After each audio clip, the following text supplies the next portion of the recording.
اللہ کے ولی حضرت شاہ شمس تبریز سبزواری نے فرمایا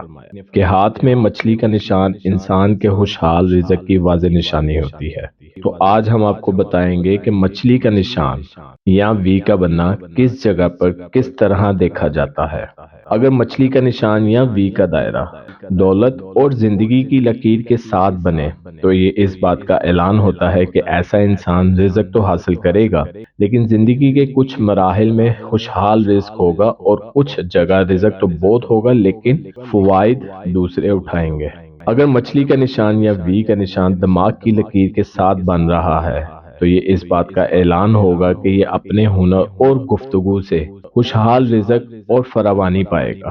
اگر مچھلی کا نشان یا وی کا نشان دل کی لکیر کے آس پاس ہے تو یہ اس بات کا اعلان ہے کہ یہ اپنی فیلنگز یا کسی دوست یا اپنے کی وجہ سے خوشحال رزق پائے گا۔ مچھلی کا نشان ہاتھ میں اگر چھوٹی فنگر کے نیچے ہو تو یہ ازدواجی زندگی کے حوالے سے پرسکون اور خوشحال لائف پانے کی طرف اشارہ ہے، لیکن مچھلی کا نشان انگوٹھے کے نیچے ہو تو یہ اس بات کا اعلان ہے کہ ایسا انسان غیبی امداد یا روحانی مدد سے رزق میں فراوانی پائے گا۔